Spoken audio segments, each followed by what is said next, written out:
Assalamualaikum, kembali lagi di Nekat Channel. Hari ini kita masak otak-otak tanpa ikan, tapi rasanya ngikan banget. Yang belum subscribe, klik subscribe dan bunyikan loncengnya ya. Yuk cobain resepnya ya. Bahan dan cara membuat: siapkan daun seledri dan daun bawang, 4 siung bawang putih, kita cincang dan tumbuk halus. 2 bahan istimewanya: 1 sendok makan ebi kering, 2 sendok makan udang rebon, kita rendam kurang lebih 15 menit dengan air hangat, lalu kita cuci, tiriskan, dan diulek sesuai selera. Bahan dan bumbu yang direbus: ebi dan udang rebon sebelumnya, 4 siung bawang putih halus, setengah sendok teh lada bubuk, 1 sendok teh garam, 1 sendok teh gula pasir, 1 sendok teh kaldu ayam bubuk, dan 150 ml air putih. Kita aduk rata sebelumnya, lalu kita masak dengan api sedang sampai mendidih. Setelah mendidih, matikan kompor dan sisihkan. Kemudian kita buat adonan otak-otak. Di wadah lain, siapkan 100 gram tepung terigu. Kemudian selagi panas, kita tuangkan rebusan bumbu ebi ditambah 2 sendok makan minyak goreng. Aduk-aduk rata. Biarkan kurang lebih 15 menit hingga adonan jadi agak dingin. Setelah adonan agak dingin, tambahkan potongan daun bawang seledri sebelumnya dan 1 butir telur utuh. Kita uleni dengan tangan, bisa dengan tangan bersih atau memakai handscoon. Setelah adonan tercampur rata, kita tambahkan 150 gram tepung tapioka. Aduk-aduk dengan tangan. Untuk takaran tepung tapioka tidak presisi ya, karena dipengaruhi besar dan kecilnya telur yang digunakan. Jika adonan masih lengket, bisa ditambahkan 1-2 sendok makan tepung tapioka lagi, sesuai kebutuhan. Aduk sampai adonan kalis dan tidak lengket dan bisa dibentuk. Setelah adonan kalis dan tidak lengket, sisihkan. Kemudian siapkan nampan atau loyang yang telah ditaburi dengan tepung tapioka. Tangan bisa dibaluri sedikit minyak terlebih dahulu agar tidak rawan lengket.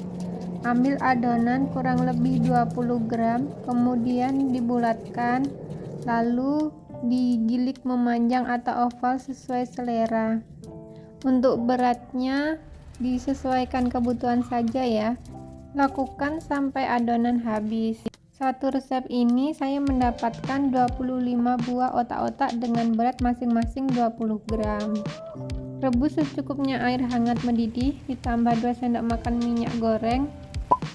Rebus otak-otak dengan api sedang sampai matang atau hingga mengapung. Durasinya kurang lebih 5 menit. Setelah mengapung, agar tanak dibiarkan rebus lagi 2-3 menit. Baru setelah itu diangkat dan tiriskan. Fungsi air rebusan diberi minyak agar otak-otak saat direbus tidak lengket. Dan ini otak-otak original. Untuk otak-otak crispy, setelah direbus, otak-otak masih dalam keadaan panas, segera gulingkan otak-otak ke tepung roti. Kemudian aduk-aduk hingga tepung roti terbalut rata. Untuk otak-otak crispy, selain rasanya kriuk, dia juga bentuknya jadi lebih besar. Setelah itu opsinya ada 2. 1, kita bisa menggorengnya hingga matang. Kedua, simpan otak-otak ke dalam freezer untuk stok makanan beku. Jika suhu freezer stabil, insya Allah tahan 6 bulan di dalam freezer. Jika langsung digoreng, maka panaskan minyak secukupnya untuk menggoreng. Setelah panas, goreng otak-otak seperti ini dengan api sedang agak kecil hingga matang. Biasanya otak-otak original saat digoreng rawan lengket dan gandeng. Jadi saat menggoreng sesekali diaduk dan dipisahkan agar tidak gandeng. Jadi pastikan otak-otak itu jadi jomblo alias terpisah sendiri-sendiri seperti ini ya. Goreng otak-otak hingga matang dan mengering. Durasi kurang lebih 8-12 menit, tergantung kekeringan yang diinginkan.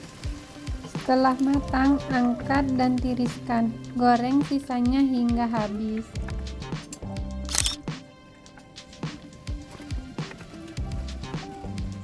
Untuk otak-otak crispy sama, goreng kurang lebih 8-12 menit, api sedang agak kecil.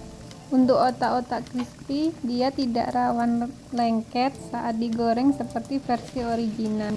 Dan supaya tidak rawan berminyak, saat otak-otak kurang 1 menit sebelum diangkat, besarkan api kompor dan otak-otak diaduk-aduk cepat seperti ini. Kemudian setelah 1 menit segera angkat dan tiriskan. Otak-otak crispy dan original siap disantap. Sajikan otak-otak dengan sambal kesukaan, bisa saus sambal atau sambal kacang juga bisa. Ini yang versi original. Ini rasanya benar-benar enak banget. Meskipun kita tidak pakai ikan, tapi rasa ikannya benar-benar terasa. Ini yang versi crispy. Benar-benar kriuk, renyah, dan ikannya juga terasa. Selamat mencoba resepnya dan semoga bermanfaat. Jangan lupa dibagikan ke teman-teman resepnya. Terima kasih sudah menonton. Silahkan subscribe dan klik jempol ke atasnya ya. Wassalamualaikum warahmatullahi wabarakatuh.